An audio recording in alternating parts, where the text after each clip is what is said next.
My name's Jennifer, and I'm 32 years old. I work in a busy city called New York, where people believe in working hard to succeed. My husband, Donnie, is 30 and works too. We got married 2 years ago. Donnie might seem a bit unreliable sometimes, but he's actually really kind. He's good at helping out with chores around the house. I'm a career-focused woman. I love my job and feel proud when I do well. In my job, if you work hard, you can move up. But there's a downside. Sometimes they might ask you to move to a different place. And if you want to have a baby, there's no rule about taking time off. Many women quit their jobs when they get married or have kids. I used to think the same way. I wanted to focus on my career and didn't plan on getting married. When Donnie asked me to marry him, I said no at first. I told him, I love my job. I'm in charge of a team now, but I want to go even higher. I can't imagine settling down or having kids. But Donnie understood. He promised we'd share the chores and wouldn't have kids. Eventually, I agreed to marry him because he was so understanding. Both Donnie and I work, so sometimes we don't split the chores exactly as we planned.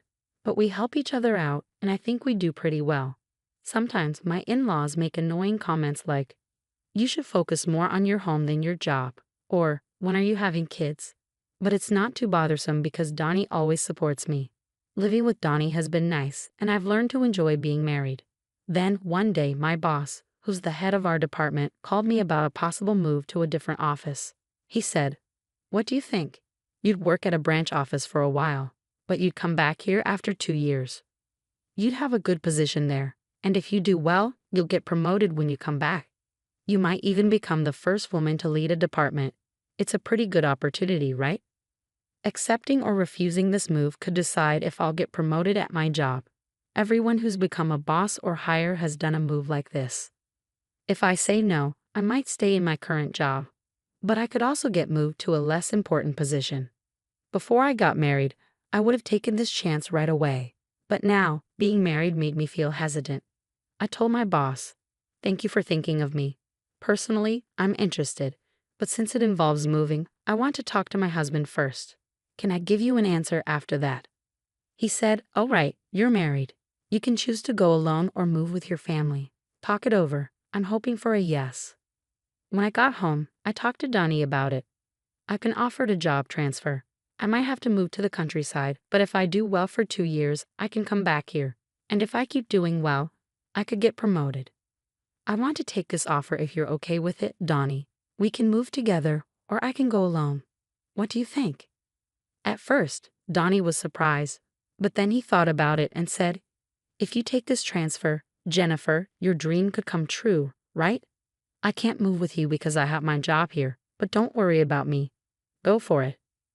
With Donnie's support, I told the company I'd go for the transfer alone and started discussing the details. They agreed to pay for my moving costs and offered some good benefits, like considering my travel days as work days.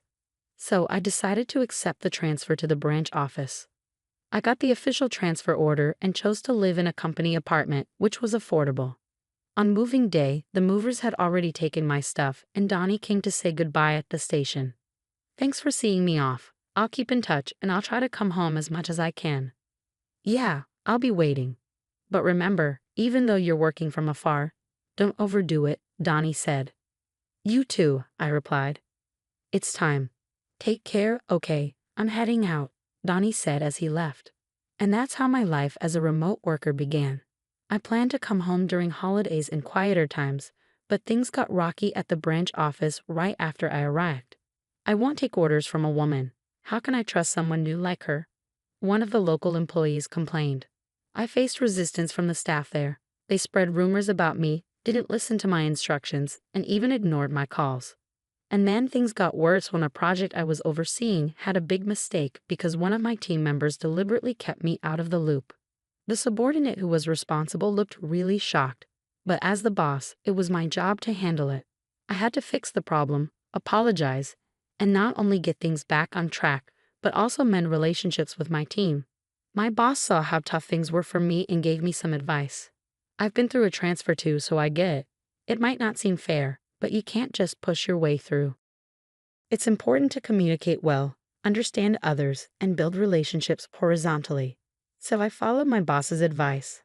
I spent more time getting to know everyone at the branch and even joined the neighborhood association since the company's housing was part of it. Before I knew it, I was so busy that I couldn't find time for myself, let alone go back home where my husband was waiting. I kept in touch with him, but after a few months of remote work, it got hard to reach him at night. I'm working late every day because work is tough. I get tired and end up falling asleep. As my husband made excuses and I got busier with work, I didn't suspect anything and focused more on my job. Once during a slow work period on a long holiday, I decided to go back home to New York on short notice. But I couldn't reach my husband by phone or text, so I returned from my remote work without telling him.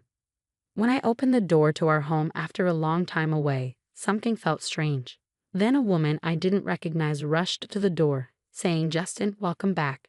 If I knew you were coming home early, I would have prepared." We both froze, staring at each other in shock. Finally, the woman spoke up, Sorry, but who are you? And who are you? This is my house." "Wait, what? I live here." After arguing and getting nowhere, we decided to check the house number outside. To my surprise, it matched the custom nameplate I had ordered. The key works, and the nameplate's right. "This is my house. I'm going in," I insisted. "Wait, what?" "Stop." Ignoring her protests, I pushed past her and entered the house. Inside, everything had changed. The curtains, the furniture, all of it. There was a photo of my husband and the woman at a theme park, mugs I'd never seen before, and unfamiliar toothbrushes and skincare items in the bathroom. The bed linens were different, and the wardrobe held only the woman's clothes. My husband's stuff was hidden away in a back room. As I stood there in shock, I heard the front door open. "I'm home." "Oh, Lola, did you invite a friend over?" "Justin, thank goodness you're back. This woman just barged into our house." The man the woman called Justin was definitely my husband, Donnie. Seeing me, he looked surprised. "What are you doing here?" "Donnie, why is she calling you Justin? Can you explain what's happening?" I asked him. "What do you mean? This is Justin, right?" "Justin." "Well, actually," my husband seemed flustered under our questioning. "Lola, his real name is Donnie. Isn't that what's on your driver's license? And I'm Donnie's wife, Jennifer." "That's not true. He told me he was divorced." "Donnie, you need to explain everything clearly," I insisted. "Jennifer, you were gone for so long, and I was lonely. So I thought I'd try a dating app, and that's where I met Lola," Donnie explained. "So Justin is your fake name on the dating app?" I questioned. "No, it's not like that. I was worried if my real name came out. It might cause problems, so I used a different first name but kept my last name," Donnie clarified. "And why did you lie about being divorced?" I pressed further. Lola's profile said she'd never dated a man before and was serious about finding someone for marriage. It struck a chord with me, so I lied about being divorced to win her over. "We started living together," Donnie admitted. "Why would you do something like that?" I asked, puzzled. At that moment, my husband began justifying his actions defiantly. "It's because you're always away for work. It's natural for a man to want companionship. We've been living separate lives because of your job and the long hours. I just wanted a warm home where my wife would be there with dinner when I got back." I was shocked to hear this, as I always thought my husband understood and supported my career. "But that doesn't excuse what you did. What you did was wrong. If you wanted to be with someone else, you should have ended our marriage first. Why didn't you do the right thing? I cared about both of you. I never wanted to leave either of you. After everything you've done, I was bound to find out when I came back. It's unbelievable that you thought you could deceive me like this." "Well, it's your fault for not keeping your promise and coming back. If you had, I wouldn't have even thought about cheating." "What on earth? I've told you how hard work has been, and you still did this." I yelled, feeling a mix of anger and hurt. Our argument escalated into a shouting match, with the woman my husband cheated with standing there, looking stunned. She realized she'd been tricked by a married man into his mess. "So everything was a lie. You played me for a fool." "I'm leaving right now," she exclaimed. "Lola, wait, it's not what you think," my husband pleaded, but it was too late. My husband tried to stop the other woman from leaving, but she brushed him off, repulsed. "Don't touch me with your filthy hands. I can't believe a single word you say," she cursed before storming out, packing her things and leaving for her parents' house. Furious with my husband, I decided to take action against his betrayal. Gathering evidence, I brought it back with me when I returned to work. The first thing I did was hire a detective to look into my husband's mistress. The investigation revealed that she was the daughter of an executive at a company partnered with my husband's workplace. I had a lawyer send proof of the affair to both my husband's home and the other woman's parents. When my husband received the documents, he protested, saying he didn't want a divorce. So I prepared for a tough legal battle, even considering going to court. The other woman's family contacted my lawyer, and we arranged to meet at their office. They apologized to me, and the other woman admitted her wrongdoing. "We're truly sorry. Our daughter caused you so much trouble, and we didn't even know about it. She's always been very sheltered and naive about the world. We've been trying to arrange a marriage for her, but she wanted a more free-spirited love. She met your husband without our knowledge and got carried away without knowing who he really was. She thought she found a divorced man on a dating app and wanted to move in with him. We told her to stop seeing him, but she didn't listen. She was so caught up in her fantasies that she ran away from home to be with him. Our daughter was shocked to find out she was the other woman and blames herself. She's getting therapy now. We're willing to pay you $50,000 as a settlement and hope you'll keep this matter private." The other woman and her parents shook my hand firmly. "I understand your apology, but I have one condition. I'm preparing for a divorce, but my husband won't agree. If you're willing to cooperate and provide testimony if this goes to trial, then I'll accept the settlement."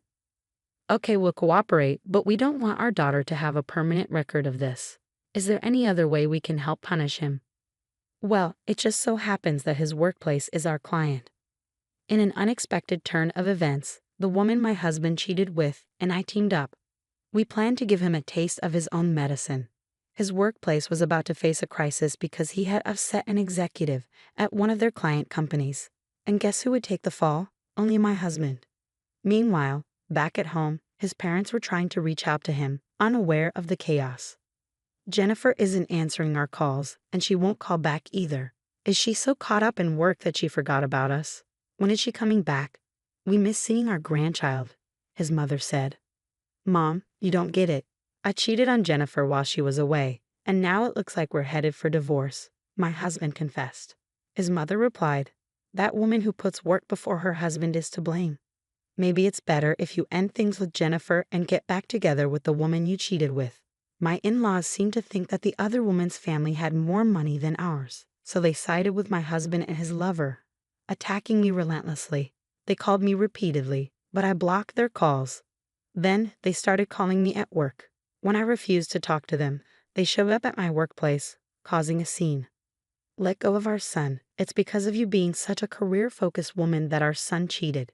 He'd be happier with his lover, so stop interfering," they demanded. "What are you even saying? I want to divorce Donnie. He's the one refusing. Plus, the woman he cheated with doesn't want him back. He tricked the daughter of a big-shot executive into dating him, and they're furious.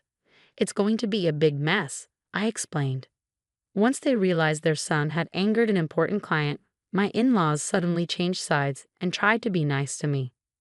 "We had no idea it was this serious. We must have misunderstood. We're sorry. Our son messed up, but he feels bad. You'll forgive him, right, Jennifer?" they pleaded. "I have to decline. You just insulted me, and now you're asking for forgiveness? Please leave," I told them firmly. When they refused to leave, I had security escort them out. Because of the scene they caused, my company decided to sue them for disrupting business. After all the drama, I finally got the compensation from my husband and got the divorce. The other woman's family also demanded compensation for their daughter's suffering and therapy costs. With the loss of his job and having to pay hefty settlements, my husband was now in deep debt. He couldn't afford to quit, and he was trapped. 2 years had passed since my assignment started. When everything settled down, I finished my assignment successfully and was getting ready to go back to the main office. My hard work paid off, and I got promoted to department manager. If I hadn't taken the assignment, I might still be stuck in a loveless marriage. But I realize now that a man like him would have cheated sooner or later, and I would have clashed with his parents anyway. I've learned that I'm better suited for work than family life, and I'm incredibly fulfilled and happy now.